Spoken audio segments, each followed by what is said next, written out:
एक रात की बात है जब शहर की सड़कें खामोश हो चुकी थीं और लौकिब की सलाखों के पीछे एक औरत की सिसकियां गूंज रही थीं। उसके गाल पर थप्पड़ का निशान लाल हो रहा था और आंखों में आंसू नहीं, बल्कि एक जलता हुआ गुस्सा था। क्या वह कोई साधारण महिला थी या कोई ऐसी शख्सियत जो पूरे सिस्टम को हिला देने वाली थी? यह कहानी है उस रात की जहां एक छिपी हुई सच्चाई ने कानून की नींव हिला दी। सुनिए और सोचिए, क्या आपका शहर भी ऐसा ही है? कुछ दिनों पहले की बात है। लखनऊ शहर में डीएम अंजलि वर्मा अपने दफ्तर में बैठी थीं, बाहर की दुनिया से कटी हुई, रिपोर्ट्स और फाइलों के ढेर में दबी हुई। लेकिन उनके मन में एक बेचैनी थी। वह जानना चाहती थीं कि उनके जिले का सिस्टम आम आदमियों के साथ कैसा बर्ताव करता है। इसलिए एक शाम उन्होंने अपना भेष बदला। साधारण सी सलवार कमीज पहनी, सिर पर दुपट्टा लपेटा और हाथ में एक पुराना थैला थामकर निकल पड़ी। कोई सिक्योरिटी, कोई सरकारी गाड़ी, बस एक आम औरत की तरह। घूमते फिरते उनकी नजर एक चाट के ठेले पर पड़ी।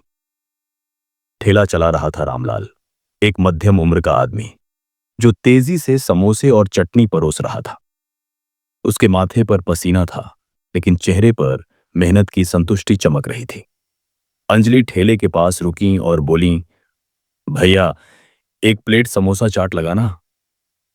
रामलाल ने मुस्कुराकर कहा, जी बहन जी। तीखी वाली या मीठी? अंजलि की आंखों में शरारत आई। बोली, एकदम तीखी बनाना, ऐसी कि जीभ जल जाए। रामलाल ने अपनी कला दिखानी शुरू की। एक समोसा उठाया, उसमें दही, चटनी और मसाले भरे और हरी चटनी में डुबोकर अंजलि की ओर बढ़ाया। जैसे ही अंजलि ने मुंह में डाला, तभी पीछे से मोटरसाइकिलों की आवाज आई। दो स्कूटर पर सवार 3 पुलिस वाले और इंस्पेक्टर राजेश यादव वे ठेले के ठीक सामने रुक गए। राजेश यादव अपनी मूंछें ऐंठते हुए उतरा और रामलाल को घूरते हुए बोला, अबे रामलाल, तेरा ठेला फिर यहां? कितनी बार कहा है फुटपाथ पर धंधा मत लगाना, लेकिन तू मानता ही नहीं। रामलाल का चेहरा मुरझा गया। उसने हाथ जोड़ लिए। साहब, गरीब हूं, घर चलाना है, बस किनारे पर ही तो है, किसी को परेशानी नहीं। राजेश यादव हंसा, परेशानी नहीं? तू हमें बताएगा? और इस हफ्ते का हिस्सा कहां है? लगता है कमाई अच्छी हो रही है। रामलाल घबरा गया। नहीं साहब, अभी तो दिन शुरू हुआ है, शाम तक थाने पहुंचा दूंगा। राजेश यादव की आंखें लाल हो गईं। शाम तक? हमें उल्लू बनाएगा? तभी कांस्टेबल सिंह ने आगे बढ़कर चटनी की बाल्टी उठाई और सड़क पर उंडेल दी। मसालेदार चटनी फैल गई। फिर राजेश यादव ने ठेले पर जोरदार लात मारी। पूरा ठेला पलट गया। समोसे, चटनी, सब सड़क पर बिखर गए। रामलाल की दिन भर की कमाई, उसके बेटे की पढ़ाई का सपना, सब गंदगी में लथपथ। रामलाल जमीन पर बैठकर रोने लगा। यह सब देख अंजलि का खून खौल उठा। वह आगे बढ़ी और सख्त आवाज में बोली, यह क्या हरकत है? किसी गरीब की मेहनत को यूं बर्बाद करना शर्म की बात नहीं? राजेश यादव मुड़ा, अंजलि को ऊपर नीचे देखा और हंसते हुए बोला, ओहो, आज समाज सेविका आ गई। तू कौन है? इसके घर की? कांस्टेबल सिंह ने मजाक उड़ाया, लगता है नई आई है शहर में, राजेश साहब को नहीं जानती। अंजलि ने गहरी सांस ली। मैं कोई भी हूं, लेकिन इस देश की नागरिक हूं। किस कानून ने आपको हक दिया कि गरीबों पर जुल्म करो? राजेश यादव का गुस्सा भड़क गया। उसकी ईगो को ठेस लगी। वह चिल्लाया, रुक, तुझे कानून सिखाता हूं। और अगले पल उसने अंजलि के गाल पर जोरदार थप्पड़ मारा। आवाज इतनी तेज कि भीड़ सन्न रह गई। अंजलि के कान बजने लगे, गाल पर निशान उभर आए। पुलिस वाले हंसने लगे। बढ़िया, कानून सिखाने आई थी। एक सिपाही ने अंजलि की कलाई पकड़ी। साहब, इसे थाने ले चलें?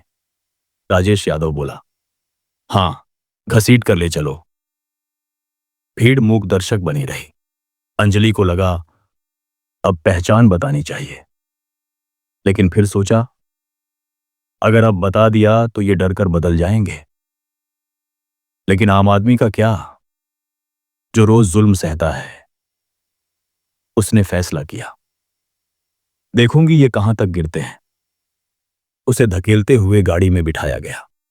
रास्ते भर पुलिस वाले बेहुदा बातें करते रहे। ये तेज लगती है, किसी बड़े घर की होगी। थाने पहुंचकर राजेश यादव ने आदेश दिया, डालो लॉकअप में। एक महिला कांस्टेबल ने उसे धकेला। लॉकअप घुटन भरा, गंदा, बदबूदार। वहां दो और औरतें थीं, सरिता करीब 45 साल की और नीता 25 की। सरिता ने पूछा, बहन तुझे क्यों पकड़ा? अंजलि बोली, गरीब की मदद की। सरिता आह भरी, हम गरीबों के लिए जगह कहां, कानून अमीरों का है। नीता रोते हुए बोली, मैंने घर से भागकर शादी की, अब पीट रहे हैं, कहते हैं चोरी कबूल कर। राजेश यादव आया, पान चबाते हुए। कैसा लगा हमारा मेहमान खाना? अंजलि बोली, तुमने वर्दी का अपमान किया। वह हंसा, यह कागज साइन कर, लिखा है, तूने हंगामा किया। अंजलि ने मना किया। वह गुस्साया, सिंह इसे समझाओ। दो सिपाही आए, अंजलि के बाल खींचे, घसीटकर अंधेरे कमरे में ले गए। राजेश यादव डंडा लेकर आया, साइन कर वरना। अंजलि बोली, मारो लेकिन हिसाब दोगे। तभी बाहर से कदमों की आहट। डीएसपी रैंक का अधिकारी आया। यह क्या हो रहा है? राजेश यादव हड़बड़ाया, सर बदतमीज है। डीएसपी ने संदेह किया, बिना महिला कांस्टेबल के? इसे लॉकअप में डालो, सुबह मजिस्ट्रेट के पास।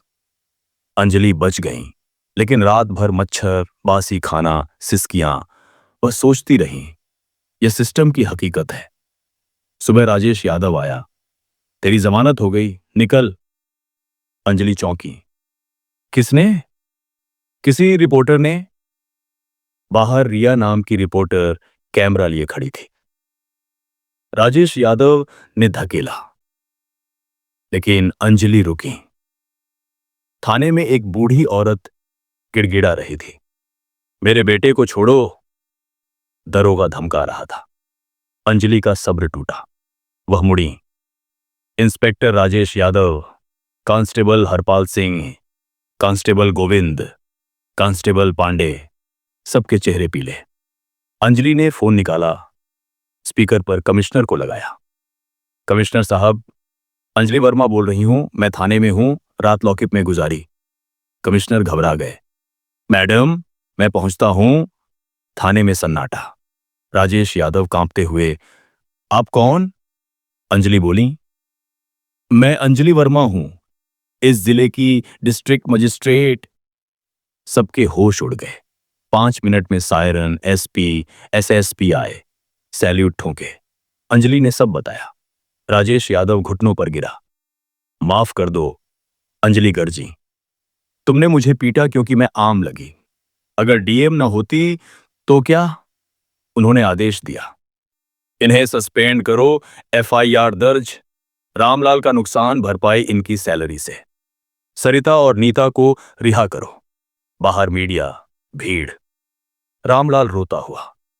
अंजलि ने कहा, भैया ठेला वापस मिलेगा, लाइसेंस भी। मीडिया से बोली, कानून सबके लिए बराबर, थानों में सीसीटीवी लगाओ। राजेश यादव को हथकड़ी लगी। अंजलि गाड़ी में बैठी सुकून से।